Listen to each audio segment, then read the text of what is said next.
pakai jilbab ente. Akhwat kira-kira yang perempuan mau nggak kayak gini kira-kira? Oh, mau. Bagaimana tidak mau? Rumah dan segala isinya lengkap sudah atas nama dirinya. Itu syarat pertama. Kalau itu nggak dipenuhi, nggak bisa akad nikah. Belum lagi nanti acara pernikahannya, belum lagi maharnya. Kira-kira sanggup nggak kalian? Sanggup? Sanggup. Ini wajah-wajah sanggupnya kayaknya ragu-ragu. Masya Allah. Itu syarat di Mesir kayak begitu kalau mau nikah. Saya ceritakan kepada teman saya, kalau di Indonesia tuh mudah. Karena orang Indonesia itu perempuannya menerapkan syariat Allah yang dikatakan Rasulullah, sebaik-baik wanita yang paling sedikit maharnya. Masya Allah. Kita tuh kalau sudah nikah nggak pusing-pusing masa rumah karena kami mendapatkan langsung perumahan mertua indah. Begitu realitanya, langsung tinggal di perumahan mertua indah. Masya Allah. Lalu ada ketika nikah, kan saya cerita, saya nikah dengan mahar seperangkat alat sholat dan 10 gram emas. Hah? Murah sekali. Kalau begitu saya pengen nikah dengan orang Indonesia. Ya silakan datang ke Indonesia. Berapa biayanya? Ya siapin aja minimal $1.000 untuk ongkos PP. Belum nanti bawa istri. Mahal juga ya katanya. Berat ya ongkos katanya. Maka beruntunglah kita sebagai laki-laki Indonesia tidak memenuhi syarat seperti yang disyaratkan di Mesir. Ini sih akan jadi perjaka tua dulu nih. Menyediakan rumah dengan segala perlengkapannya, kemudian belum mahar pernikahan, luar biasa. Maka prinsip kita, kemanapun kita pergi belajar, kemanapun kita berdakwah, aku cinta produk Indonesia. Bahkan ketika di Amerika, Bapak kan sempat 2 tahun di Amerika. Dari Januari 2018 sampai Januari 2020, 2 tahun pas. Ketika Bapak tinggal di sana, awalnya hanya sebagai dai yang dipinta 4 bulan. Ternyata 4 bulan kemudian mereka bikin angket. Dan dalam angket tersebut masyarakat di New York itu sepakat untuk melanjutkan. Bahkan hasilnya 100% jamaah masjid minta diperpanjang. Wah, saya udah puyeng karena udah 4 bulan jauh dari istri. Proses lagi lama lagi sampai 1 tahun lebih, 1 tahun 3 bulan saya ngurus visa untuk dapat visa pekerja yang usia visa itu 2 tahun. Bayangkan jauh dari istri LDR. 1 tahun 3 bulan, hampir saja saya nikah sama bule. Hampir saja. Kalau nggak tahan iman ini dan amin ini, maka saya akan nikah sama bule. Bener, akhwat, bener, hampir aja. Daripada nikah sama Pak Lem. Ya nikah sama bule, Pak Lem laki-laki nggak boleh ya. Alhamdulillah. Ya ternyata saya lebih cinta dengan istri daripada orang bule. Saya bertahan dengan keimanan, berusaha menahan diri. Alhamdulillah, istri sama anak bontot saya bisa berangkat ke Amerika, menemani saya selama 8 bulan berdakwah di Amerika. Lalu kemudian pulang dan kemudian saya muter dulu jalan-jalan ke 16 negara bagian berdakwah ke masyarakat Indonesia yang ada di Amerika. Alhamdulillah. Nah, kita masuk pada materi segera pengalaman. Nanti saya lanjutkan pengalamannya lagi ya. Ada sesuatu yang menarik yang saya sampaikan. Bagi laki-laki senang banget, bagi perempuan nggak senang. Wah, senang juga. Nah, kita akan bahas tentang ini kenapa? Belum. Pencarian sepuasnya. Ya, kita akan bahas tentang pertama adalah hakikat. Ya, kok nggak mau.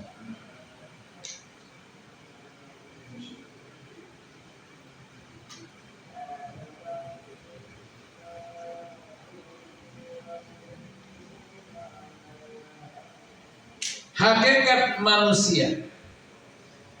Ini berkaitan tentang keyakinan. Jadi kita membahas keyakinan yang merupakan fondasi pertama yang ditanamkan oleh Rasulullah kepada para sahabatnya. Jadi bukan ibadah, bukan sholat, bukan zakat, bukan puasa, bukan ibadah-ibadah lainnya. Tapi yang ditanamkan pertama kali di hati para sahabat adalah keyakinan kepada Allah. Ketika kita berbicara tentang hakikat manusia, maka yang pertama adalah manusia adalah ciptaan Allah. Ya. Ini yang pertama, bahwa manusia itu adalah ciptaan Allah. Ini kenapa gak mau nih?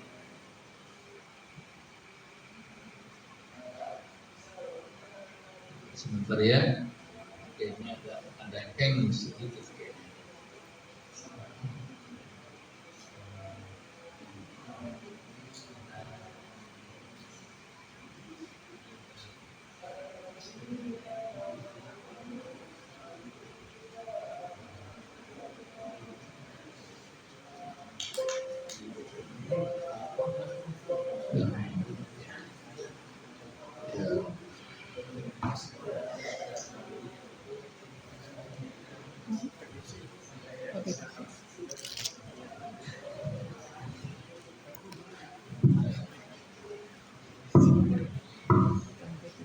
Sebentar ya.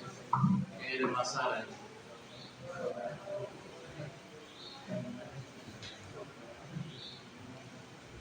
Kita restart dulu.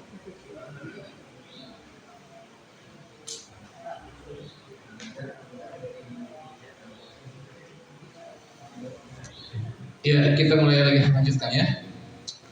Jadi yang pertama, bahwa keberadaan manusia di muka bumi ini adalah sebagai ciptaan Allah Subhanahu wa taala.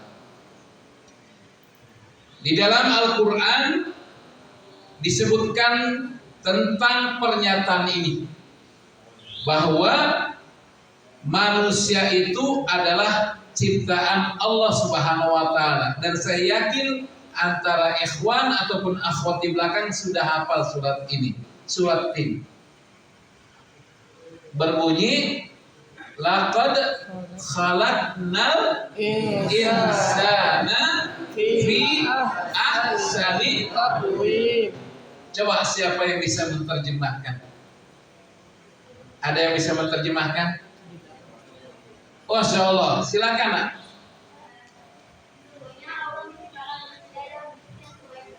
Masya Allah.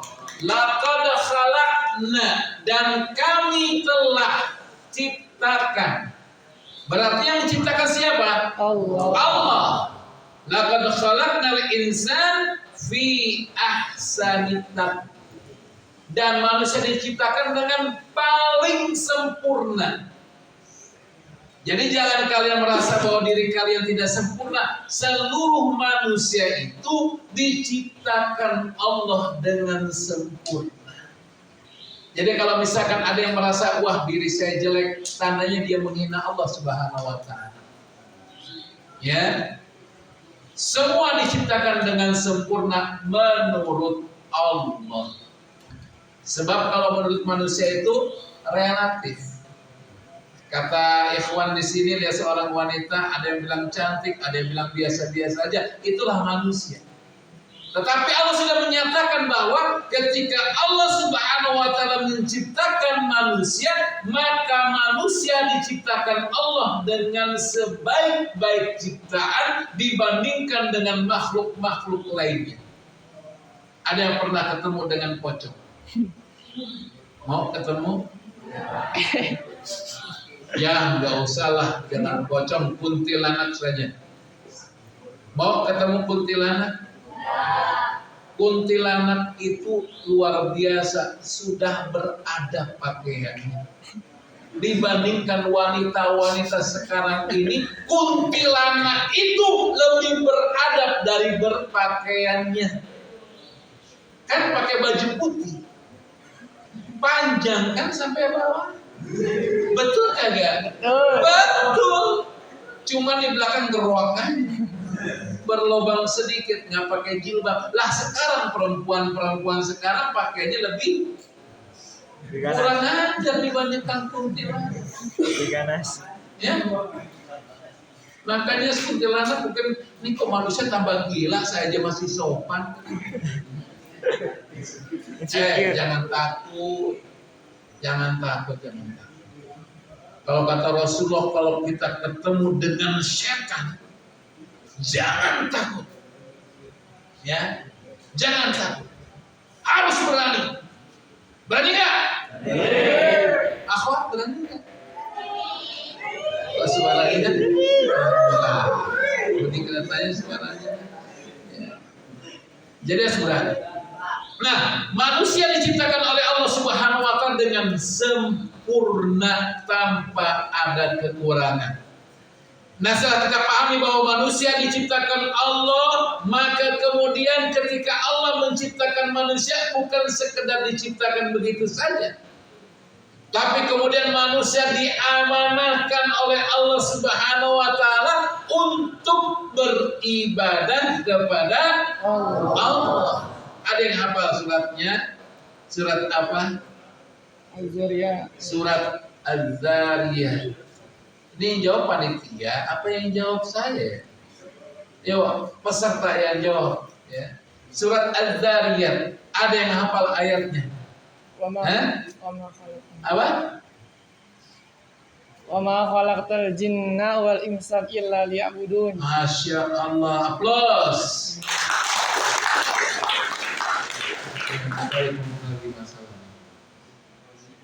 Ada apa nanti?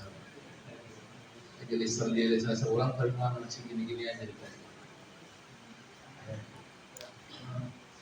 Nah, tadi dikatakan oleh ikhwan kalian, dikatakan bahwa manusia itu adalah diciptakan untuk beribadah kepada Allah. Wa ma khalaqtul jin, dan tidak aku ciptakan jin wal ins dan manusia illa kecuali untuk beribadah kepada. Jadi fungsi kita adalah untuk beribadah kepada Allah, nggak ada fungsi yang lain. Oleh karena itu para ulama mengatakan bahwa ibadah yang dilakukan manusia itu bukan hanya yang dilakukan di masjid, bukan. Semua aktivitas yang kita lakukan, setiap pekerjaan yang kita lakukan sejak kita bangun tidur sampai mau tidur lagi, kalau kita niatkan karena Allah, maka insya Allah dianggap dinilai sebagai ibadah kepada Allah. Kalian datang sekarang ke tempat ini, kalau kalian niatkan karena Allah Subhanahu wa Ta'ala, maka kalian akan mendapatkan nilai ibadah. Walaupun kemungkinan ada masuk kuping kanan, keluar kuping masih ada yang nyantol. Ada yang kelompok masuk kuping kanan, keluar kuping kanan, mental. Pas ditanya tadi yang nyampaikan siapa? Oh, pokok orang yang gendut. Gimana ilmunya yang disampaikan? Wah, pokoknya orang yang lucu. Masya Allah, saya dibilang baru jadi.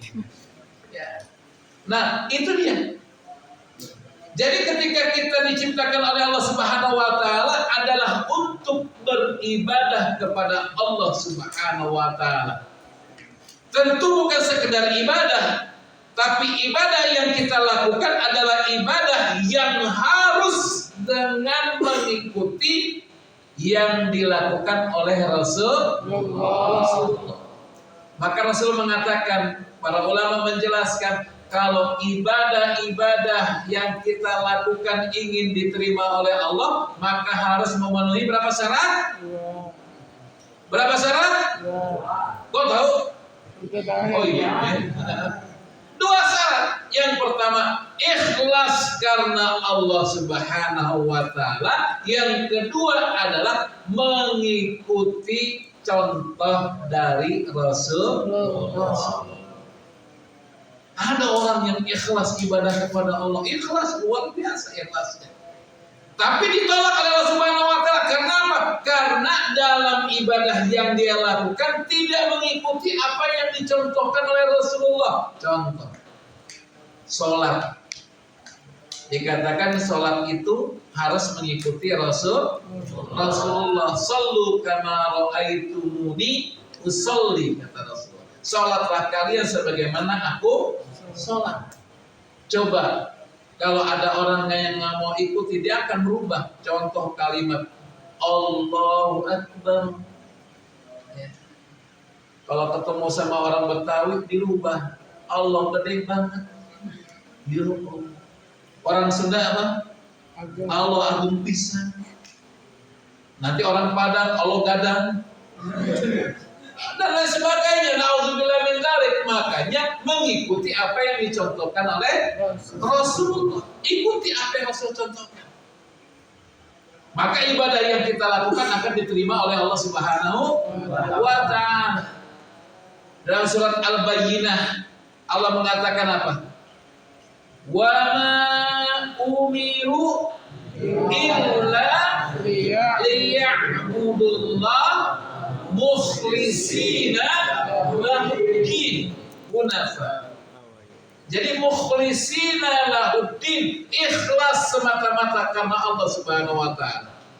Ingat, Rasulullah memberikan kepada kita informasi bahwa ada 3 golongan yang pertama kali akan disidang oleh Allah Subhanahu wa ta'ala, yang ini merupakan sidang perdana yang dilakukan terhadap hamba-hambanya, dan 3 orang ini ahli neraka. Dan ternyata 3-tiganya luar biasa di dunia. Yang pertama adalah orang yang pandai baca Al-Quran, memahami Al-Quran, mengajarkan kepada masyarakat tentang Al-Quran. Ketika ditanya sama Allah Subhanahu wa ta'ala, kamu lakukan semua itu untuk apa? Ini orang coba berbohong sama Allah. Padahal tidak ada pada saat itu yang bisa berbohong. Ya Allah, saya lakukan itu semua karena saya lakukan karenamu ya Allah. Agar umat itu pandai baca Al-Quran, agar umat itu memahami tentang Al-Quran. Kata Allah, kadzabta. Kamu berdusta. Kamu mengajar Al-Quran, kamu menjelaskan Al-Quran, kamu mengajari masyarakat bukan karenaku, tapi kamu ingin disebut sebagai seorang qari. Kamu ingin disebut sebagai seorang alim, seorang yang punya ilmu, atau bahasa sekarang dikenal kalau di Indonesia ulama, Majelis Ulama Indonesia MUI. Ingin disebut sebagai ulama, dan kamu dapat itu semua. Masyarakat menganggap kamu orang cerdas, menganggap kamu orang yang bacaannya bagus, kamu adalah seorang ulama, tetapi tidak di hadapan Allah. Maka kemudian Allah mengatakan, wahai malaikat, seret laki-laki ini masuk ke dalam neraka. Kata Rasulullah, nyeretnya bukan tangan, tapi yang diseret itu kakinya diambil oleh malaikat, mukanya ke bawah, diseret, lalu dilempar ke dalam neraka. Kelompok yang kedua adalah orang yang dikatakan sebagai seorang kaya raya, dermawannya luar biasa.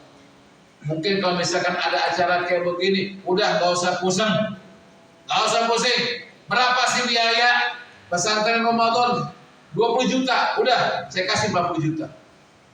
Luar biasa dermawannya, terkenal dengan kedermawanannya. Ada orang susah dibantu, ada orang perlu dibantu, sehingga masyarakat mengenal dia sebagai seorang dermawan, seorang yang mudah membantu orang lain. Tapi kan hati tidak ada yang tahu kecuali Allah. Dia dapat di masyarakat, di tengah-tengah masyarakat dikenal sebagai seorang dermawan, tapi waliyadzubillah di sisi Allah ditolak. Karena apa? Sama kayak orang yang ditanya orang yang pertama dengan apa, orang kedua dengan pertanyaan yang sama kepada orang pertama. Kamu diberikan harta, kamu gunakan buat apa? Ya Allah, saya bantu fakir miskin ya Allah. Saya bantu panti jompo ya Allah. Saya bantu orang-orang yang perlu ya Allah. Intinya dia dermawan banget di tengah-tengah masyarakat, dan masyarakat menjuluki dia sebagai seorang dermawan. Tapi di sisi Allah tidak. Kadang kamu bisa. Malaikat seret masuk ke dalam neraka, diseret lagi masuk ke dalam neraka. Nah yang ketiga yang lebih hebat lagi. Dia bukan hanya mengorbankan waktunya, tenaganya, hartanya, bahkan dia berani mengorbankan jiwanya. Jadi ketika hidup di dunia dia selalu ikut peperangan bersama kaum muslimin, berjihad di jalan Allah Subhanahu wa taala.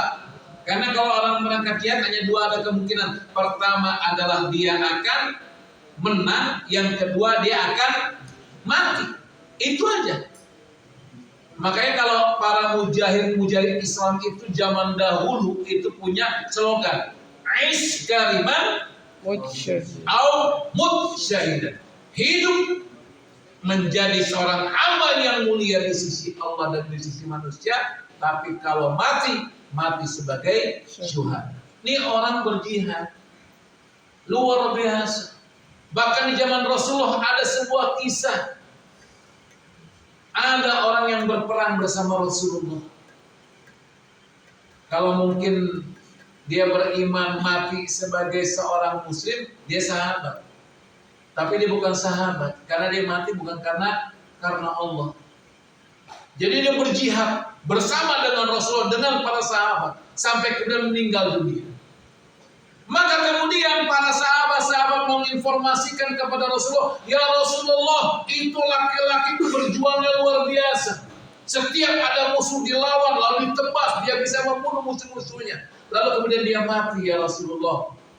Kata Rasulullah, bagaimana menurut kamu? Apakah dia ahli surga? Oh iya Rasulullah, karena dia berjihad di jalan Allah Subhanahu wa taala sampai kemudian mati. Kata Rasulullah, tidak, dia di neraka. Bayangkan. Di hadapan manusia dia luar biasa berjuangnya sampai meninggal dunia. Ternyata kata Rasulullah, dia di neraka. Ternyata apa? Selidik punya selidik. Ternyata dia ketika mengalami luka-luka yang dia hadapi, dia tidak sabar. Karena sakit, bisa jadi tangannya kena tebas pedang, badannya kena tombak, ada kena panah, sakitnya luar biasa, nggak tahan. Akhirnya apa? Diceritakan dalam hadis, diletakkan pedangnya, lalu kemudian dia jatuhkan diri pedang tersebut, lalu dia mati. Ya. Tapi di sisi manusia dianggap sebagai pahlawan. Maka orang kayak gini pun kata Allah, kadzabta, malaikat bawa dia masuk ke dalam neraka. Waliyadzubillah. Maka ketika kita diciptakan oleh Allah Subhanahu wa taala sebagai manusia, disempurnakan keadaan kita, kondisi kita, fisik kita, tubuh kita, nah kemudian disuruh beribadah kepada Allah, ibadahnya harus ikhlas semata-mata karena Allah. Siap kira-kira? Siap. Sudah selesai? Berapa menit lagi? Biasanya sebentar aja saya nyampaikan. Ya, berapa menit lagi aja? Biar anak jangan sampai kelewatan waktunya. Berapa menit? Harus diingatkan. Karena kalau saya ngomong bisa sampai subuh. Masya Allah. Sahur. Siap nggak sampai subuh? Siap. Nah, saya aja nggak siap.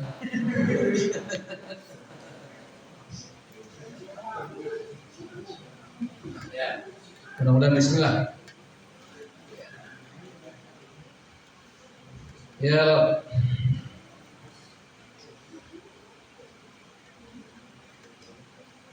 Ya, alhamdulillah.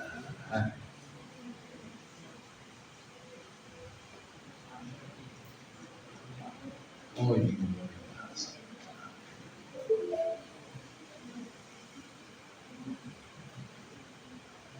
ya alhamdulillah bisa jalan ya. Kita lanjutkan. Ya. Kemudian ketika kita beribadah kepada Allah Subhanahu wa taala tidak boleh melakukan kesyirikan. Ya, syirik itu menjadikan sesuatu sebagai tandingan Allah atau menyamakan sesuatu dengan Allah Subhanahu wa taala. Kira-kira akhwat di belakang mau enggak disirikkan sama calon suaminya? Kalau sudah nikah punya suami, mau nggak disirikan dengan suaminya? Enggak. Kapan mau? Ya. Kalau laki-laki mau? Ah masa. Ini Allahu Akbar. Ya. Kemudian yang ketiga. Jadi yang pertama yang menciptakan diri kita siapa? Allah. Yang kedua adalah kita diperintahkan untuk beribadah kepada Allah. Yang ketiga bahwa hakikat manusia menurut Islam bahwa manusia itu adalah keturunan Nabi Adam. Jadi kita masih bersaudara. Kalau ketemu sama garis Nabi Adam. Adakah di sini pengikut teori Darwin? Siapa di sini yang berasal dari monyet? Ada? Ada yang mengakui? Hati-hati. Kita tuh keturunan Nabi. Insya Allah kita akan balik ke surga. Karena asal muasal kita di surga. Walaupun surga dulu zaman Nabi Adam beda dengan surga kita nanti. Karena surga kita itu adalah surga yang kita nikmati karena ikhtiar amal yang kita lakukan. Kalau Nabi Adam kan memang dikasih surga belum ada amalnya. Makanya beda kata para ulama. Surga yang zaman Nabi Adam dulu sebelum dikirim ke muka bumi berbeda dengan surga yang akan kita nikmati. Yakin masuk surga? Yakin, insyaallah. Siapa yang yakin masuk surga? Tunjuk tangan. Ya Allah, nggak ada yang yakin kan di sini. Disuruh tunjuk tangan nggak mau. Saya ulangi lagi, dia belum sadar kayaknya. Ya, kalau nggak sadar saya lempar itu. Siapa yang yakin bahwa akan masuk ke dalam surga? Tunjuk tangan. Ini ragu-ragu ada yang setengah. Ulang lagi, angkat tinggi-tinggi. Siapa yang yakin masuk surga? Tunjuk tangan. Alhamdulillah, boketnya ke sebelahnya.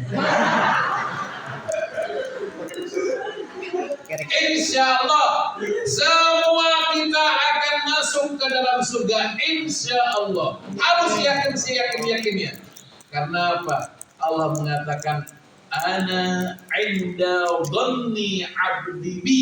Saya tergantung dari praduga hambaku terhadap diriku. Jadi kalau kita punya praduga baik sama Allah, ya Allah saya yakin ya Allah. Walaupun saya suka bermaksiat kepadamu ya Allah, tapi saya yakin Engkau adalah Rabb saya. Saya akan berusaha beribadah kepadamu ya Allah, dan saya yakin Engkau akan masukkan ke dalam surga yang Engkau janjikan kepada kami. Apalagi di Ramadan ini. Ya. Ambil. Dapat alhamdulillah. Jangan dimakan ya. Biar gak aneh, sekedar maaf ya saya lempar sengaja ya mengikuti Jokowi. Dimakan. Ya, maaf, nggak benar bercanda. Nah, jadi kita keturunan Adam. Apa dalilnya? Di dalam Al-Quran dikatakan, Ya Bani Adam, wahai keturunan Adam, La yaftinannakumus syaitan kama akhraja abawaikum minal jannah. Kita diberikan peringatan oleh Allah Subhanahu wa Ta'ala, wahai keturunan Adam.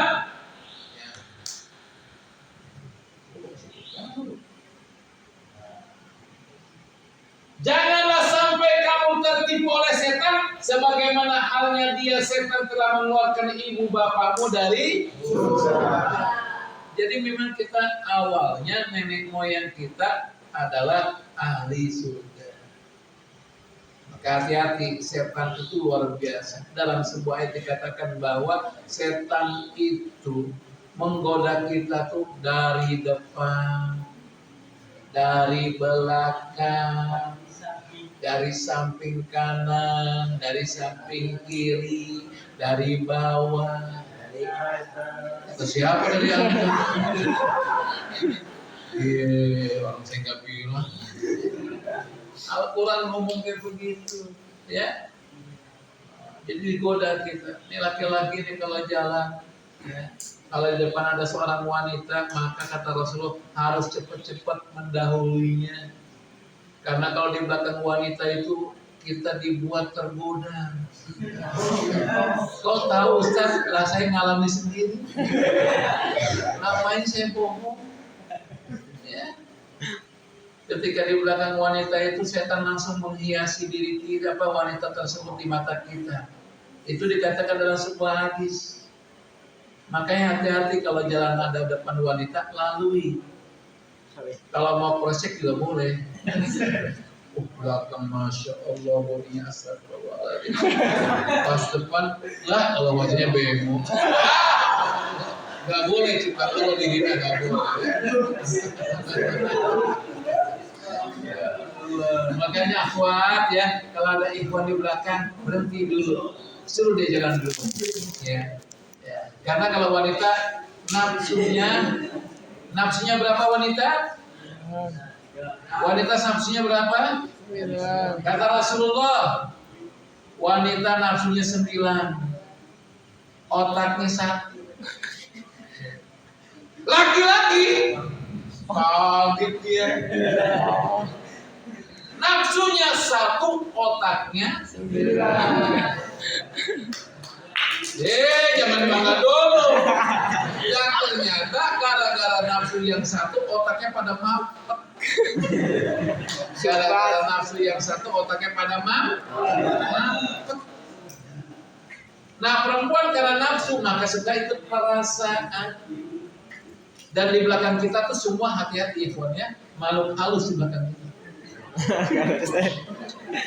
Ayo, tersinggung nggak disebut makhluk halus?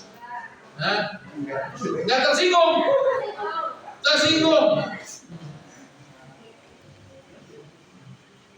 Kenapa tersinggung? Realita kok. Saya nggak berbohong. Saya mengatakan apa adanya. 1, nih perhatikan. Wanita itu halus perasaan. Ngaku nggak? Halus nggak perasaannya? Tadi enggak.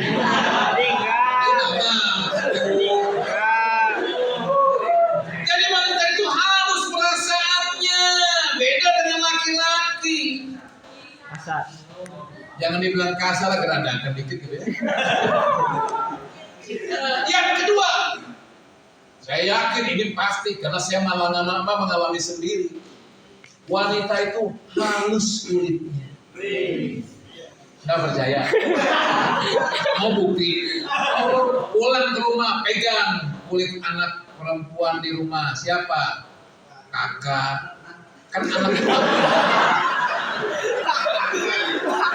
adik yang perempuan, kalau punya adik perempuan coba pegang kulitnya, lebih halus dibandingkan laki-laki. Ya, kalau saya jujur, istri saya pegang ketika saya pegang, halus, ternyata istri malu halus. Ya karena itulah, karena halus perasaannya, kulitnya halus, maka saya katakan malu halus. Tersinggung? Iya sekarang dia ngaku juga akhirnya, maaf bercanda ya. Tapi realita itu. Realita halusnya bukan makhluk halus seperti yang dibayangkan oleh orang-orang sebagai Jin. bukan. Ini mah manusia solehah semua di belakang. Amin. Mudah-mudahan. Ya, yang keempat, manusia ada pemimpin di muka bumi. Kita tuh pemimpin. Yang jadiin siapa? Allah yang menjanjikan kita bahwa kita itu ada pemimpin. Laki-laki udah dikatakan ar-rijalu qawwamuna 'alan nisa. Laki-laki ada pemimpin bagi para wanitanya. Kalau ada orang nikah, lalu istrinya dipimpin sama siapa, keluarganya itu dipimpin seorang wanita, tandanya itu bukan laki-laki. Ya. Jadi kalau kalian nanti nikah, kalian pemimpin wahai laki-laki, di belakang kalian itu orang yang dipimpin. Betul-betul? Kayak pimpin kan kayak begitu. Ya kan? Kita pemimpin, buktikan kalau kita pemimpin. Minimal kita memimpin diri kita. Maka Rasul mengatakan, kullukum ra'in wa kullukum mas'ulun an ra'iyati. Setiap kalian adalah pemimpin dan kalian akan bertanggung jawab dengan apa yang kalian pimpin.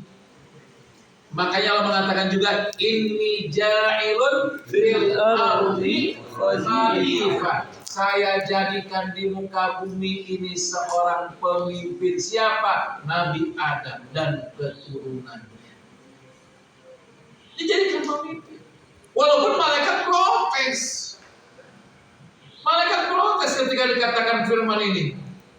Apakah kamu akan menciptakan seseorang pemimpin yang suka menumpahkan darah, suka melakukan kerusakan? Tapi kan Allah mengatakan, aku yang tahu tentang bab ini. Nah, jadi kita memang diciptakan sebagai seorang pemimpin. Yang kelima, bahwa manusia adalah makhluk sosial. Ini nggak bisa dihindari. Kita nggak bisa hidup sendirian, nggak bisa. Ada yang bisa kira-kira hidup sendirian? Nggak akan. Langsung ataupun tidak langsung dia akan butuh dengan manusia. Ya, nggak mungkin dia sendirian, dia akan mati sendirian. Maka kenapa Nabi Adam ketika sendirian kan longsor? Lalu diciptakanlah istri yang menjadi pendamping hidupnya. Masya Allah. Lalu ketika itu digoda, yang digoda siapa? Adam atau istrinya? Istrinya. Ya, yang sering digoda perempuan, maka hati-hati. Ya, kalau kalian punya perempuan nanti ke depan sebagai istri, hati-hati. Ya, para istri juga hati-hati. Suami itu, loh sekarang bab ini kan? Ahwat, tahu nggak fitnah laki-laki itu apa yang paling berat? Ahwat, fitnah laki-laki yang terberat apa? Tahu nggak? Kalian sebagai fitnah terberat bagi laki-laki. Siapa yang ngomong? Rasul. Jadi fitnah laki-laki terberat itu wanita.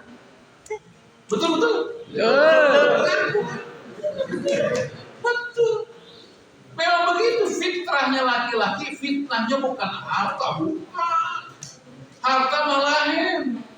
Bab selanjutnya, yang pertama kali fitnah bagi laki-laki itu adalah perempuan. Bahkan Allah menegaskan nafsu. Tahu nafsu? Oh. Nah, apa nafsu? Tahu nggak? Allah mengatakan zuyyina lin-nasi hubbus syahwat. Manusia itu dihiasi cinta kepada syahwat. Nafsu, syahwat itu dihiasi. Di samping saya juga punya nafsu. Cuma lihat nafsu sama saya. Galak ya. Punya nafsu. Nah, yang menarik Allah mengatakan zuyyina lin-nasi hubbus syahwat, yang pertama kali disebutkan oleh Allah minan nisa, dari para perempuan. Perempuan. Nah, baru wanita, fitnah terberatnya adalah harta. Betul? Saya punya pengalaman, ya, bukan pribadi. Pengalaman nonton di YouTube apa TikTok, saya lupa. Saya juga punya TikTok. Bisa tahu, dakwah. Oh, tahu akunnya? Jangan. Jadi ketika itu saya nonton, ada wanita-wanita ditanya. Nih sekarang jawab dengan jujur dari belakang. Dikatakan begini, teh, ini kayak orang Sunda gitu. Teh, ya kan? Kalau langsung jawab, orang Batak, butir.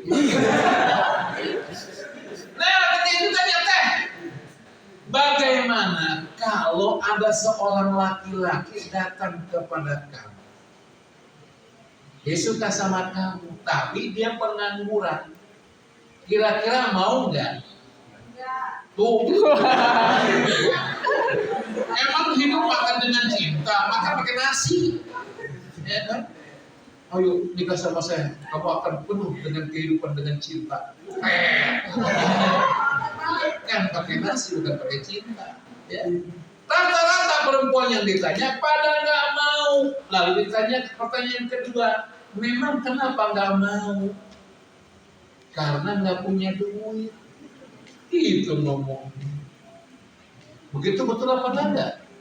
Akhwat, betul. Maka perempuan itu dia fitnahnya harta, laki-laki fitnahnya wanita. Akhirnya dapat wanita bilang saya mau harta, akhirnya laki-laki korupsi, ngintip uang rakyat. Kemudian ada mobil dipajak, dipalak, pakai sirine. Terus ada duit kan? Hah? Ya Allah. Itu dia. Ya.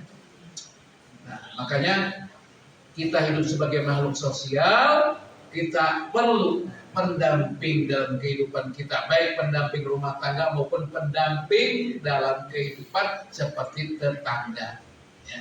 Nggak mungkin kita hidup sendirian. Maka Allah mengatakan, ya ayuhan nas, inna khalaqnakum min dzakarin wa untha wa ja'alnakum shu'uban wa qabaila lita'arafu, untuk saling mengenal. Itu fungsinya hidup sosial.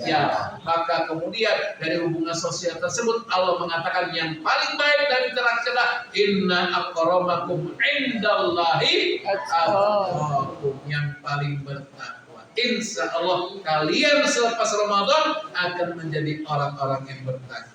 Amin. Ya Rabbal Alamin.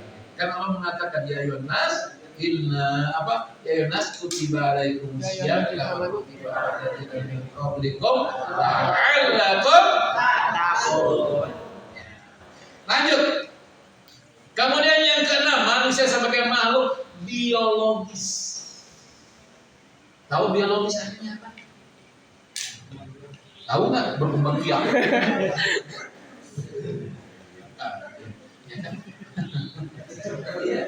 Jadi manusia memang kita berkembang biak. Perlu perkembangan, perlu. Tapi jangan ngembang ke kanan ke kiri kayak saya. Akhwat, tahu nggak? Nggak tahu mah. Saya ketika nikah, tinggi saya kan 177. Ya. Tapi memang sekarang kalau tinggi, ya. Tapi zaman usia saya termasuk tinggi saya. Sekarang mah anak udah tinggi-tinggi, tapi melampau. Ya. Saya tinggi 177, ketika nikah berat saya 70. Kira-kira Ikhwan 177 tingginya berat 70 ideal nggak? Ideal. Suspek nggak? Belum tentu. Suspek. Sekarang one pack. Sekarang one. Dulu suspek. Masya Allah. Ya. Ternyata alhamdulillah saya nikah selama hampir, tadinya sekarang sudah 26 tahun saya nikah. Masya Allah. Sudah lebih daripada pernikahan perak.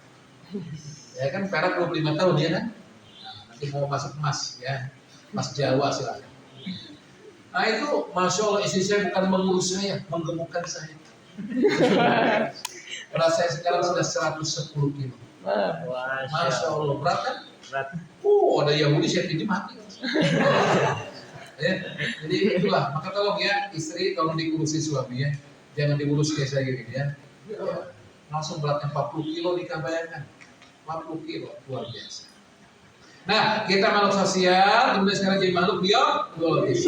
Laqad khalaqnal insana min sulalatin min tin. Bahwa manusia diciptakan daripada saripati tanah. Jadi kita diciptakan dari tanah. Ini ada sebuah kisah.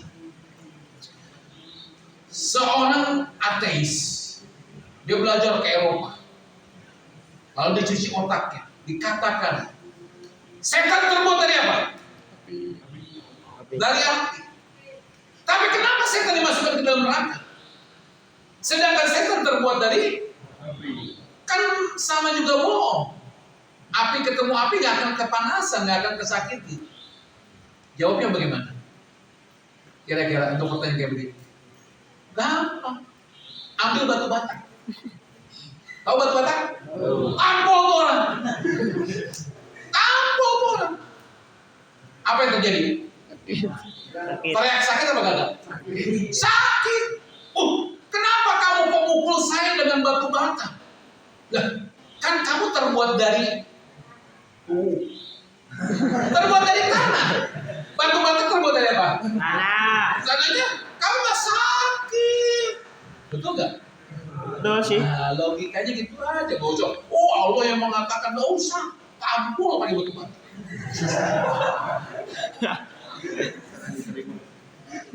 Nah, setelah itu dikatakan tsumma ja'alnahu nutfatan fi qararin makin. Lalu kemudian ditempatkan di tempat yang kokoh. Itu rahim. Nah, perempuan itu punya rahim, ya. Masya Allah, kata Allah, wahnan ala wahnin. Semakin hari semakin berat. Ya Allah, coba bayangkan kalau Allah punya kehendak dan mengizinkan. Saya yakin wanita-wanita yang hamil akan bilang sama Allah, ya Allah, berat saya simpan dulu ya. Saya mau ke pasar, saya simpan dulu rahim dulu. Saya itu pasang lagi.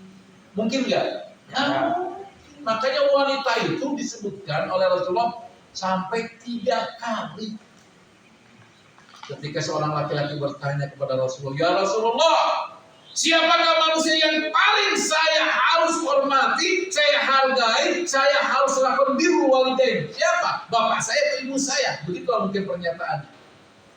Yang harus saya sikapi dengan baik. Siapa? Kata Rasul, ibu. Kemudian siapa lagi ya Rasulullah? Ibu. Kemudian siapa lagi ya Rasulullah? Ibu. Masya Allah, sampai 3 kali. Namun ada sebuah kisah, satu hari seorang bapak bawa anak ke masjid. Ketika sampai di masjid, ini khutbah Jumat. Lalu kemudian sang khatib membahas hadis ini. Bahwa ketika berbakti kepada orang tua, harus yang diutamakan ibu. 3 kali. Selesai pulang dari sholat Jumat, lalu pulang ke rumah, ada istrinya, lalu ngomong, anakku, tadi di masjid khutbah Jumatnya tentang apa? Berbakti kepada orang tua. Siapa yang harus dibaktikan anakku? Ibu. Berapa kali disebutnya? 3 kali. Karena ibunya harus berapa? Harus 3. Bukan begitu maksudnya. Tidak benar itu pemahamannya. Itu di belakang langsung protes itu. Kan ibumu. Saya ibu mah udah berapa? Itu langsung isinya pulang ke belakang, ya pergi ke belakang langsung ngasih pisau. Ambil terong. Lalu kemudian potong 3 kali. Tuh silakan. Paham Pak? Paham. Langsung pergi suami tak. Ya. Nah, Masya Allah. Jadi ibu. Kenapa sampai 3 kali ibu? Karena kata para ulama, pertama yang merasakan hamil siapa? Ibu. Ya kan? Jadi yang hamil bapak apa ibu?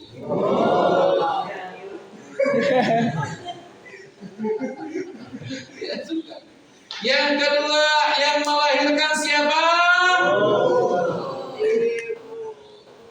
Kemudian yang menyusui siapa?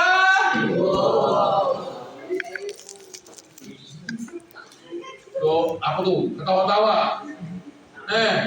Mikir susu. Ya, 3 kali disebutkan oleh Rasulullah. Kenapa? Karena yang mengandung itu ibumu, yang melahirkan ibumu, yang menyusui berapa tahun menyusui? 2 tahun. 2 tahun ibumu. Makanya ibumu. Nah, ingat laki-laki, kalau kalian menikah, punya istri, lalu kemudian dia protes sama kita, mengatakan, kenapa kamu sama ibumu begitu baiknya, sama saya kurang? Kalau saya ceraikan langsung. Kenapa? Karena istri itu gampang dicari, tapi nyari ibu susah. Ya? Itu ada wanita yang kayak gitu protes, kenapa kita tidak boleh berbuat baik sama ibu kandung kita? Kadang-kadang kita kasih uang lebih kepada ibu kandung kita, punya istri langsung protes, ceraikan. Ini perempuan gak benar. Kenapa? Kita tuh laki-laki kata Rasul, kamu dan hartamu milik ibu, orang tuamu. Ibu. Salah satu adalah ibu. Jadi tolong akhwat belakangnya, kalau nanti nikah, kalau suaminya perhatian luar biasa sama ibunya, kalian jangan marah. Oh, Masya Masya Allah. Allah. cari namanya tuh sih. Cari alamatnya. Tapi hati-hati alamat palsu. Nah, ya. Lalu kemudian Allah mengatakan summa khalaqna nutfah. Nah, ini proses penciptaan manusia. Ini ayat sudah ada 14 abad yang lalu, bahkan 15 abad yang lalu kan? Ada orang Eropa bangga, alhamdulillah, enggak ada mulai. Saya sudah menemukan bagaimana proses manusia berdasarkan analisa yang kami lakukan bahwa proses manusia diciptakan dengan begini fase-fasenya. Dia bangga cerita begitu. Datang seorang Islam. Bos, jangan bangga lah. Udah duluan Nabi gue nyebutin. Tuh dalam Al-Quran. Pas dibaca langsung asyhadu an la ilaha illallah wa asyhadu. Kenapa? Al-Quran sudah menyebutkan banyak orang-orang hebat di Eropa sana masuk Islam itu bukan karena Indomie. Di Indonesia masuk Islam gara-gara masuk Islam jadi karena Indomie kan? Karena miskin dikasih Indomie, dikasih beras, dikasih minyak goreng sekarang harganya naik, ya kan? Dan lain sebagainya, pindah agama. Di sana masuk Islam itu karena apa? Karena memang hebat Islam itu. Saya punya kisah, saya baca bahwa ada wanita yang kerjanya laundry, tahu kan laundry? Cuci pakaian. Itu masuk Islam gara-gara cangcut. Percaya kagak? Percaya kagak? Harus percaya yang pegang Ustaz. Ya. Jadi kisahnya benar, ini realita. Jadi ada wanita, dia itu kerja di sebuah universitas. Di universitas di sana, kalau di Amerika itu tahun pertama itu wajib seluruh mahasiswa tinggal di asrama di Amerika. Saya pernah ke Harvard University, saya pernah ke beberapa universitas terkenal, saya pernah datang. Sampai Hollywood pernah saya datang. Masya Allah. Tapi yang paling ngeri ketika datang ke Las Vegas. Oh, ngeri banget sih. Bener, ngeri. Dikenal sebagai The Sin City. Tahu The Sin City? Kota maksiat, kota dosa. Bener. Saya ketika keluar, saya dari California dulu kan, Hollywood.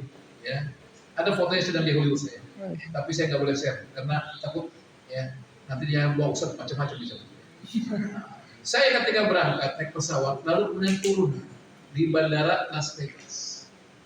Selesai keluar dari lorong pesawat, masuk bandara, udah kedengaran musiknya luar biasa, masya Allah. Alhamdulillah min dzalik. Suara musiknya hingar-bingar banget. Ketika saya masuk, lalu kemudian yang pertama saya lihat adalah alat-alat judi. Itu rumah mahal alat judi, luar biasa alat judi. Ya. Orang disebut pertama kali masuk ke kota Las Vegas, yang dilihat pertama adalah dicuci otaknya dengan alat judi. Karena memang datang ke sana biasanya rata-rata untuk berjudi. Yang membuat saya itu, ya Allah, hafalan saya 5 juz langsung hilang 7 juz. 5 juz langsung hilang 7 juz. Ketika itu yang jaganya itu penampilannya, ya Allah, saya itu mau dilihat dosa, nggak dilihat saya. Apa lagi? Bercanda, jangan ketawa-tawa, senang. Saya nggak melihat, ya. Saya nggak melihat. Ya Allah, penampilannya, ya Allah, ya Allah, ya Allah. Ya, saya beruntung sekali, ya. Bisa terjaga dari fitnah. Saya setiap hari tinggal di Las Vegas, dakwah. Bukan dakwah di kasino, bukan. Dari rumah ke rumah, ya. Karena di sana ada masyarakat Muslim Indonesia, saya dakwah dari rumah ke rumah. Lalu diajak sama mereka tes ujian keimanan Pak Ustaz. Ngapain? Kita pergi. Kemana? Ada pemandangan indah. Wah, hebat ya. Ya bolehlah, coba-coba kan. Ataulah ke tempat yang indah-indah orang foto-foto. Tapi ya kayak gitu penampilan orang ketika itu musim sebetulnya musim dingin sebetulnya. Ketika saya berangkat dari New York itu lagi masih salju. Tapi memang antara pantai timur sama pantai barat, kalau pantai timur dingin, pantai barat hangat. Ya, ketika saya datang ke Los Angeles, tau LA? LA tau kan? Enteng Agung. Itu hangat. Karena saya lagi berangkat dalam keadaan dingin, salju di New York. Ya. Kayak gitu, naudzubillah min dzalik. Ya. Nah, banyak orang-orang masuk Islam gara-gara itu. Nah, ini termasuk wanita ini. Dia kerja selalu mendapatkan pakaian para mahasiswa-mahasiswa yang ada. Dan maaf ya, di sana itu kalau kalian pergi ke Amerika, ke Eropa, kalau di Amerika pengalaman saya, jangan sekali-kali lupa bawa botol minum. Kenapa? Karena di sana tidak ada namanya air keran, semua pakai tisu. Ente BAB, ente kencing, pakai tisu, bayangkan. Ya, pakai tisu. Maka saya kemana-mana bawa ini. Ya, sebelum pergi saya berusaha kalau program berat saya langsung keluarkan dulu baru pergi. Kalau enggak, beli juga. Kenapa? Ya gitu tisu.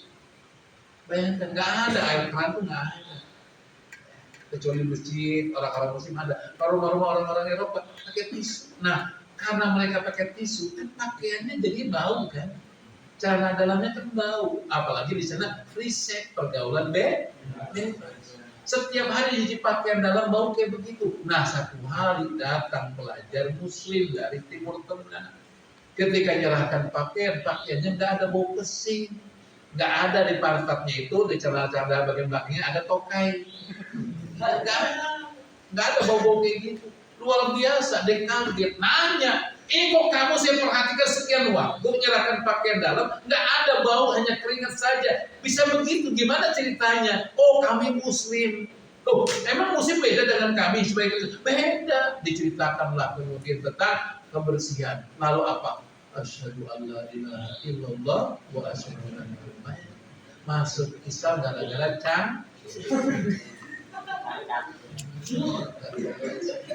Jadi jangan antum anggap Islam itu remeh-temeh. Di luar negeri memang Islam orang-orang cerdas, orang-orang pintar, orang-orang yang memang dia masuk Islam karena kesadaran, bukan karena Indo. Yang terakhir, manusia sebagai al-insan. Manusia sebagai insan. Insan itu, ya dalam konsep insan itu dikatakan yaitu dimiliki manusia potensi positif dan potensi negatif. Masing-masing kita ada potensi tersebut. 10 menit lagi, selesai. Ya. Nah, ada dua jenis potensi manusia. Yang pertama adalah potensi yang dikatakan potensi positif dan potensi negatif. Fa'alhamaha fujuraha wa taqwaha. Maka Allah Subhanahu wa taala mengilhamkan kepada manusia jalan kejahatan. Ini potensi negatif. Dan jalan ketakwaan ini potensi positif. Jadi kita masing-masing sudah diberikan ilham sama Allah. Tinggal kita mau pilih yang mana. Mau ngambil yang positif, ahlan wa sahlan. Mau ngambil yang negatif, ahlan wa sahlan. Bebas. Maka Allah mengatakan faman yu'min faman syaa falyu'min wa man syaa falyakfur. Barang siapa mau beriman, ya silakan beriman. Barang siapa mau kufur, silakan kufur. Kalian kita semua beriman kepada Allah, enggak ada manfaatnya buat Allah. Yang manfaat siapa? Kita. Ketika kita beriman sama Allah, Allah akan senang sama diri kita. Dikasih apa yang kita minta. Ada manfaat bagi Allah? Nggak ada. Jadi jangan bangga kita dengan keislaman kita, dengan keimanan kita kepada Allah. Jangan bangga karena Allah nggak butuh kita dalam masalah itu. Yang butuh kita kepada Allah, bukan kita Allah yang butuh sama kita. Kita kufur, Allah nggak rugi. Nggak rugi Allah, kita kufur Allah nggak rugi. Karena apa? Memang manusia diberikan kebebasan, beda dengan makhluk-makhluk lainnya. Kita diberikan kebebasan pilih faman syaa falyu'min wa man syaa falyakfur. Barang saya mau beriman silakan beriman, barang saya mau kufur silakan kufur. Makanya kemudian dijelaskan misalkan potensi negatif. Ya. Suka tergesa-gesa, betul? Ada nggak yang nggak pernah tergesa-gesa? Pasti semua kita pernah tergesa-gesa. Karena apa? Allah yang berbicara khuliqal insan min ajal, bahwa manusia diciptakan itu bersifat tergesa-gesa. Nah, pasti kan? Makan pernah nggak tergesa-gesa? Berangkat sekolah pernah nggak tergesa-gesa? Berangkat kuliah pernah nggak tergesa-gesa? Tergesa-gesa. Memang akhlak kita kayak begitu. Ini sisi negatif. Maka juga Allah mengatakan nggak boleh baca Quran itu tergesa. Dosa. Rasulullah pernah ditegur sama Allah tentang hal ini. Kemudian yang kedua, bakhil. Tahu bakhil? Pelit. Tahu pelit? Medit. Tahu medit? Right. Koret. Tahu apa? Koret. Mari gesek. Bakhil. Allah mengatakan wadanal insan qatura, dan manusia itu memang sangat kikir. Coba kalian punya duit, ya, lagi Jumatan yang laki-laki, dompet ada 2, duitnya 5.000 dua-duanya, yang satu masih baru, yang sudah lecek. Kira-kira yang dimasukkan ke kejeng yang baru apa yang lecek? Lecek. Astagfirullah. Begitu. Sama juga wanita kayak itu poin. Ya. Loh, kok Ustaz begitu sih? Saya ngomong Allah. Kalau misalnya nggak mau ngaku ini, jadi manusia, jadi monyet aja. Jadi kita poin. Ya. Padahal yang ngasih rezeki siapa? Allah. Yang ngasih rezeki Allah. Jangan sampai nanti kita seperti yang dikatakan Allah dalam surat Al-Munafiqun, ayat yang terakhir, sebelum terakhir. Ada yang hafal nggak? Sebelumnya, ayat yang sebelumnya dikatakan, ya ayyuhan nas, la tulhikum amwalukum wala auladukum an dzikrillah, wa may yaf'al dzalika fa ulaika humul khasirun. Lanjut. Wa anfiqu mimma razaqnakum. Tuh pahami.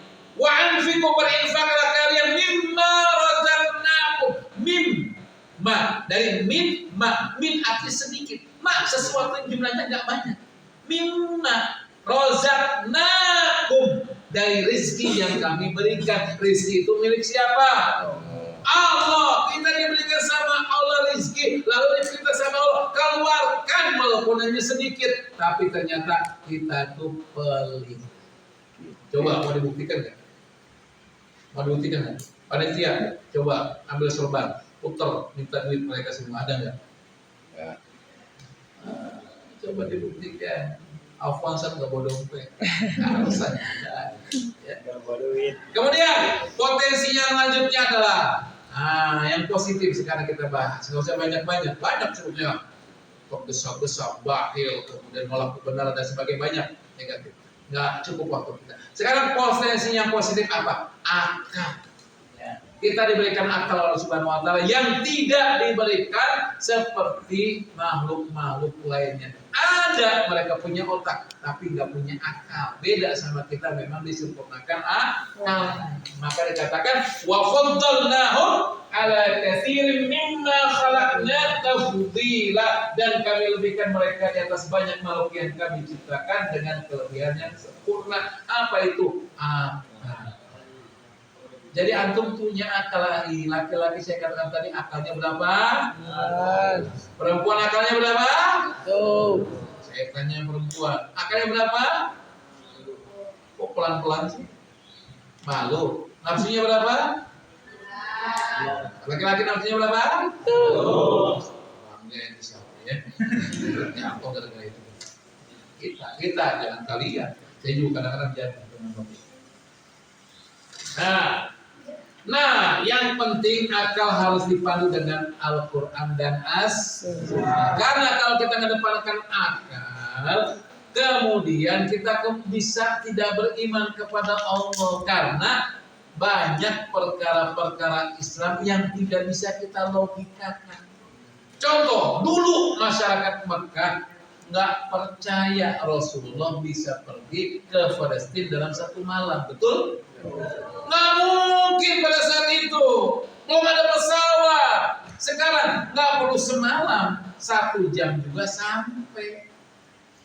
Ya, jadi kadang-kadang nggak bisa masuk di logika kita perkara-perkara yang ada disebutkan dalam Al-Quran dan hadis. Maka akal itu harus dipandu dengan Al-Quran dan As-Sunnah. Maka kata Ibnu Taimiyah dalam perkataannya, akal tidaklah bisa berdiri sendiri. Akal baru bisa berfungsi jika dia memiliki naluri dan kekuatan, sebagaimana mata bisa berfungsi jika ada cahaya. Apabila akal mendapatkan cahaya iman dan Al-Quran, barulah akal bisa seperti mata yang mendapatkan cahaya matahari. Jika tanpa cahaya tersebut, akal tidak akan bisa melihat atau mengetahui sesuatu. Maka kita perlu apa? Al-Quran dan As-Sunnah. Maka Rasul mengatakan, barang siapa yang diberikan kedua tersebut berpegang teguh tidak akan sesat selamanya. Kemudian potensi selanjutnya fisik. Tadi saya katakan, walaqad khalaqal insan fi ahsani taqwim. Maka fisik ini perlu kita syukuri. Bagi yang punya kekuatan bersyukur, bagi yang lemah jangan kufur. Ya.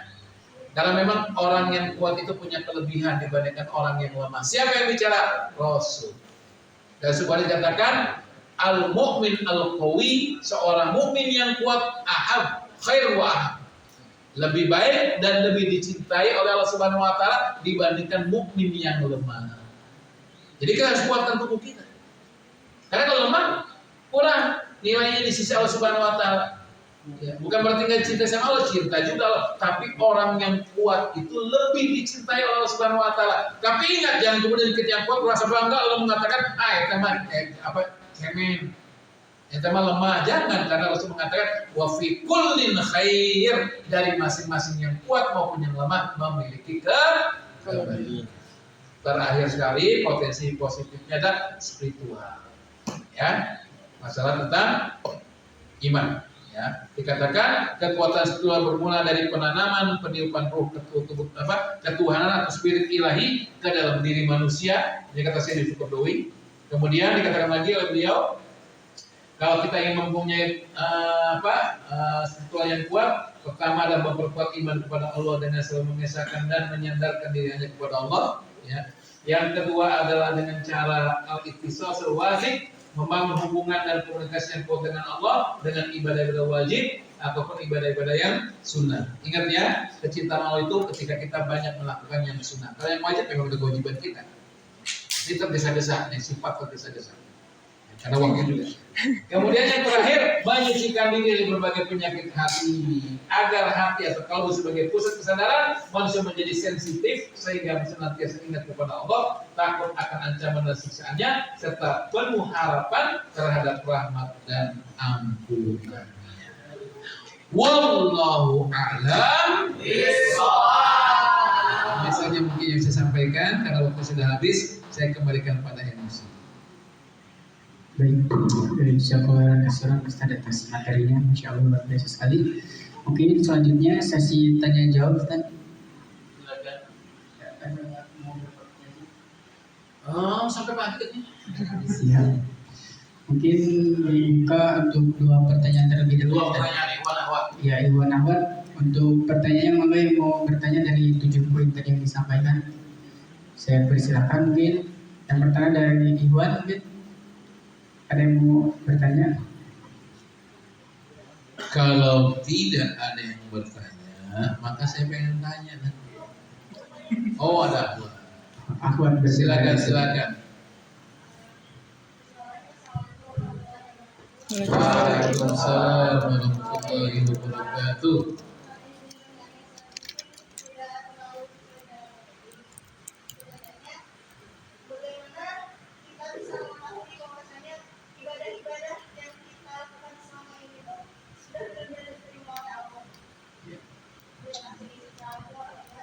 Waalaikumsalam warahmatullahi wabarakatuh. Pertanyaannya adalah bagaimana kita mengetahui bahwa ibadah-ibadah yang kita lakukan sudah diterima oleh Allah. Bukan begitu? Ya. Pertanyaan luar biasa. Ya kawan, ayo dong. Masa kalah Ahwat nanya, Iwan nanya. Jangan sampai ditanya sama Allah nanti di akhirat. Nah, oke, sembari berpikir saya jawab dulu. Wallahualam bishawab. Jadi kalau kita ingin tahu bahwa ibadah-ibadah yang kita lakukan diterima oleh Allah Subhanahu wa taala adalah ketika kita semakin semangat melaksanakan ketaatan dan ibadah kepadanya. Itu. Siapa yang bilang itu? Itu. Kenapa? Karena kata para ulama, contoh disebutkan ulama, kalau orang melaksanakan haji, bukti bahwa hajinya makbulah di sisi Allah adalah dia akan banyak beribadah kepada Allah. Di antaranya datang ke masjid. Dulu sebelum berangkat haji jarang ke masjid. Biasanya para haji-haji itu kalau sudah pulang dari tanah suci rata-rata mereka rajin ke masjid. Itu gambarannya kayak gitu. Semakin dia taat kepada Allah. Jadi kalau misalkan kita udah ibadah sekian waktu, sekian panjang yang kita laksanakan, sekian banyak, tapi kemudian kita masih malas-malas, berarti jangan-jangan ibadah kita masih digantung sama Allah, bahkan bisa jadi ditolak. Maka Rasul mengatakan berkaitan dengan puasa, kam min shaimin laisa lahu min siyami illa juwal afas. Berapa banyak orang yang berpuasa tapi puasanya itu hanya mendapatkan lapar dan haus. Kenapa? Karena dia hanya melaksanakan itu saja. Lisannya tidak dijaga, pendengarannya tidak dijaga, matanya tidak dijaga, tangannya tidak dijaga, kakinya tidak dijaga, anggota tubuhnya dijatuhkan pada perbuatan-perbuatan maksiat kepada Allah. Bagaimana mau diterima? Ya. Walaupun sah, Allah nggak akan nuntut, dia harus mengkodok, sah, nggak perlu dikodok, tapi tidak ada nilai di sisi Allah Subhanahu Wa Taala. Jadi lihat aja, kalau kita misalkan ibadah baca Quran sehari 1 juz Ramadan ini, setelah Ramadan kita masih bisa melaksanakan itu, berarti amal kita diterima sama Allah. Tapi kalau misalkan malah tidak baca Quran, tandanya amal kita jangan-jangan ditolak sama Allah. Ya, minimal dia bertahan dengan apa yang dilakukan ketika di bulan Ramadan. Wallahu a'lam bishawab. Silakan Ikhwan. Ada? Ya, silakan. Bismillahirrahmanirrahim. Assalamualaikum warahmatullahi wabarakatuh. Waalaikumsalam. Izin bertanya Ustaz, tadi kan di situ kan UMI gitu kan, siapa diri kita gitu kan. Dari ini juga sering gitu ya, sering itu kadang kebingungan masih walaupun sholat tetap sholat, ya ngaji tetap ngaji gitu, tapi kadang suka timbul tuh kebingungan gitu kan sebenarnya ngapain gitu kan. Terus kalau misalnya udah dapat, mungkin tadi kan udah dapat Ustaz sampaikan. Nah, bagaimana caranya biar kita tetap istiqomah terus berjalan gitu saat dengan apa yang Ustaz sampaikan seperti itu. Terima kasih. Wallahu a'lam bishawab. Intinya adalah bagaimana kita bisa istiqomah di jalan Allah Subhanahu Wa Taala. Minimal 2. Sebetulnya banyak cara-cara yang lain, tapi dengan 2 hal ini saja insya Allah kita akan istiqomah. Yang pertama adalah ketika kita mengerjakan sesuatu jangan banyak. Ya. Sedikit-sedikit aja, tapi kontinu. Maka Rasul mengatakan bahwa amal yang dicintai Allah itu bukan yang banyak, tapi amal yang dikerjakan dilakukan terus-menerus walaupun sedikit. Maka tolong sedikit-sedikit aja. Cuma yang sangat menyedihkan adalah ternyata perbedaan kita dengan para sahabat, dengan para tabi itu sedikit saja. Masalah. Jadi kita tuh para sahabat bedanya sedikit aja. Ayo bisa jawab apa perbedaan sedikit? Kalau para sahabat sedikit-sedikit baca Quran, kita sedikit baca Quran. Kalau kita sedikit-sedikit makan, para sahabat sedikit. Para sahabat sedikit-sedikit infak, kita sedikit infak. Yang bedanya sedikit kan? Bedanya sedikit. Nah, oleh karena itu amal kerjakan sedikit saja, jangan banyak-banyak. Lalu kemudian kalau sudah bisa istiqomah tambah lagi, tambah dikit, kayak gitu. Bahkan seorang Arab Badui itu dijamin masuk surga kalau dia jujur. Disebutkan datang seorang Badui kepada Rasulullah, ya Rasulullah, ajarkan aku tentang Islam. Apa yang diwajibkan oleh Allah Subhanahu Wa Taala? Disebutkan Rasulullah apa yang diwajibkan, mulai daripada sholat, kemudian puasa, zakat. Pokoknya yang wajib-wajib disebutkan oleh Rasulullah. Lalu badai bertanya lagi, ada yang disunahkan? Setelah itu ada ibadah lain, ada sunnah. Nah, setelah selesai, badai itu berkata, ya Rasulullah, saya akan laksanakan apa-apa yang diwajibkan Allah. Berarti apa? Yang sunnah belum dikerjakan, dia mengerjakan yang wajib dulu. Maka dia pergi, kata Rasulullah, wahai para sahabat, kalau kalian ingin melihat ahli surga, itulah orangnya apabila dia jujur. Ya, makanya wajib-wajib perhatikan. Ya, sholat kita yang wajib bagaimana, puasa kita yang wajib bagaimana, dan lain sebagainya yang wajib. Dan yang penting yang kedua, tadi kan kita sudah membahas manusia itu makhluk sosial.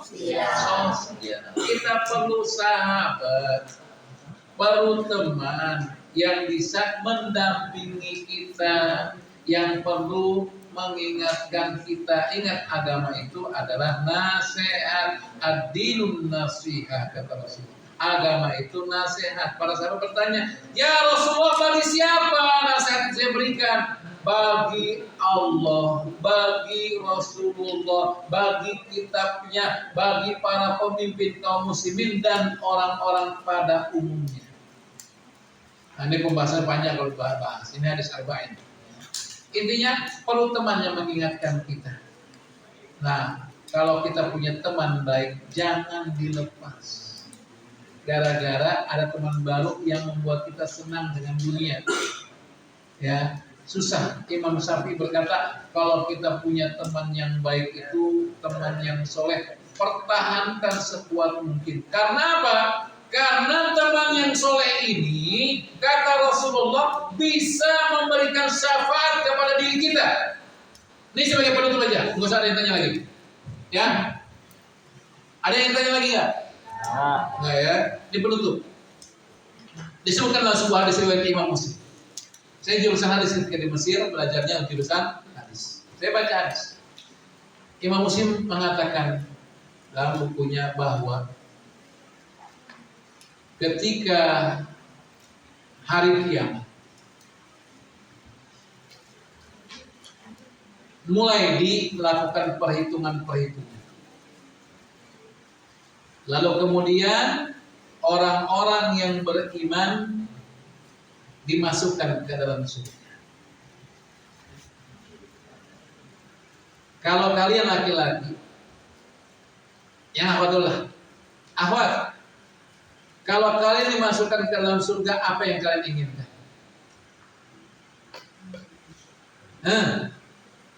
Akhwat, jawab. Apa yang kalian inginkan kalau masuk ke dalam surga? Pengen punya rumah yang indah, ya kan? Biasa wanita kayak begitu, rumah, perhiasan, dan lain sebagainya. Kalau ikhwan, kalau masuk surga apa yang dipikirkan? Perempuan yang jawab bidadari. Itu laki-laki. Ketahuilah wahai ikhwan, wahai akhwat, ahli surga itu ketika mereka dimasukkan ke dalam surga, nggak mikirin bidadari, nggak mikirin tentang kenikmatan surgawi, nggak mikirin. Yang pertama kali mereka cari itu adalah mereka akan cari teman-temannya, apakah ada di surga atau tidak. Cari di surga, nggak ketemu teman-teman. Maka kemudian menghadap kepada Allah dan kemudian bertanya, di mana mereka wahai Allah? Mereka adalah orang-orang yang dahulu ketika dunia bersama-sama dengan saya sholat. Mereka dulu di dunia bersama-sama dengan kami membaca Al-Quran. Dulu dunia bersama-sama melaksanakan ketaatan kepadamu ya Allah. Berangkat haji, berangkat umroh. Intinya bersama-sama melaksanakan ketaatan kepadamu ya Allah. Mana mereka ya Allah? Tapi bukan mereka kayak gini, bukan. Ya Allah, di mana mereka ya Allah? Gak enak, masa surga sendirian. Mungkin kalau bahasa kita kayak gitu. Maka kemudian Allah mengatakan, di neraka. Allahu Akbar. Ternyata berdasarkan di sini nggak jaminan orang yang baca Quran, yang rajin sholat, yang rajin zakat, yang rajin puasa, yang rajin haji, yang rajin umroh itu bisa masuk ke dalam surga langsung. Buktinya apa? Ini hadis. Kata Allah, mereka ada di neraka. Ya Allah, minta penghuni surga ini. Saya ingin mereka berkumpul dengan saya, ya Allah. Kata Allah, silakan. Kamu panggil orang-orang yang kamu kenal untuk masuk ke dalam surga. Maka kemudian dia pergi ke surga, neraka. Jangan dibayangkan gimana panasnya, gimana caranya. Nggak usah dibayangkan. Kalau dibayangkan maka kalian gelo. Mau gelo? Nggak mau kita. Uyang tidak. Jangan dipikirkan. Maka kemudian dikeluarkanlah orang-orang yang dia kenal. Selesai dikeluarkan, lalu kemudian Allah berkata lagi pada penghuni surga ini, sekarang kamu keluarkan orang-orang yang di hatinya ada keimanan kepada Allah, walaupun hanya sebesar 1 dinar. Mungkin kalau bahasa kita uang 500 perak lah gitu, 1 dinar. Walaupun dinar terbuat dari emas, harganya mahal dibandingkan dengan rupiah kita. Keluarkan. Maka pergilah dia ke dalam neraka lagi. Dikeluarkan lagi orang-orang yang di hatinya ada keimanan 1 dinar. Jumlahnya lebih banyak dibandingkan yang pertama. Lebih banyak. Karena kalau yang pertama yang kamu kenal. Sedangkan yang kedua adalah yang punya keimanan. Bisa jadi dia orang Ethiopia. Bisa jadi dia orang Mesir. Bisa jadi orang Eropa. Bisa jadi orang Indonesia, wallahu a'lam bishawab, yang pasti ada keimanan kepada Allah Subhanahu wa taala 1 dinar. Lalu lapor sama Allah, ya Allah, sudah saya keluarkan orang-orang yang di hatinya ada keimanan 1 dinar. Apakah sampai di situ? Tidak.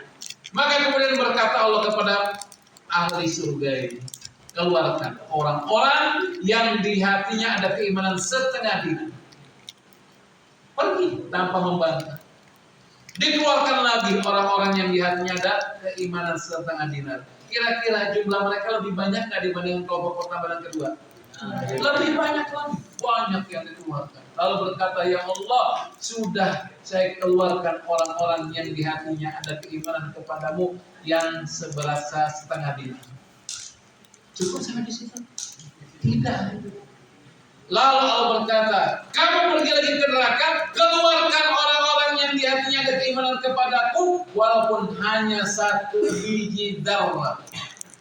Darah itu kalau durrah itu jagung. Darah ini lebih kecil lagi. Kalau Indonesia suka diterjemahkan sebesar biji sawi. Kecil. Maka berangkat lagi. Dan ketika dia keluarkan, jumlahnya lebih banyak lagi dibandingkan kelompok pertama, kedua, dan ketiga. Lapor sama Allah, ya Allah, sudah saya keluarkan orang-orang yang di hatinya ada keimanan kepadamu walaupun hanya 1 biji darah, dan tidak saya temukan lagi orang-orang yang beriman. Baik. Syafaat ahli surga. Dia nggak pelit. Kalau dia masuk surga nggak mikir bidadari, nggak mikir kenikmatan surgawi, nggak dipikir, yang dipikirnya adalah teman-temannya. Maka satu pesan bagi saya pribadi kepada kalian semua, tolong, ini wasiat saya mohon dengan sangat, kalau antum ada di antara antum dan antuna masuk ke dalam surga, lalu tidak menemukan saya di dalam surga, tolong, saya mohon dengan saya, cari saya, ajak saya masuk ke dalam surga. Karena apa? Karena saya telah ngajar antum. Walaupun mungkin ada yang bermanfaat ataupun tidak bermanfaat, tapi saya sudah menyampaikan ilmu Allah. Karena tidak jaminan seorang ustadz itu masuk ke dalam surga. Gimana? Mau? Kalau ada yang masuk surga, mau manggil saya? Akhwat mau manggil saya? Allah saksikan mereka berkata apa yang mereka katakan. Allah saksikan Ramadan ini ya. Ini saja mungkin yang bisa saya sampaikan, kurang lebih minta maaf kalau ada kata-kata yang salah itu bersumber dari diri saya pribadi sebagai manusia, dan kalau ada kebenaran semua berasal dari Allah Subhanahu wa taala. Aku lupa hadza. Assalamualaikum warahmatullahi wabarakatuh. Waalaikumsalam warahmatullahi wabarakatuh. Ustaz atas materi yang disampaikannya, masya Allah.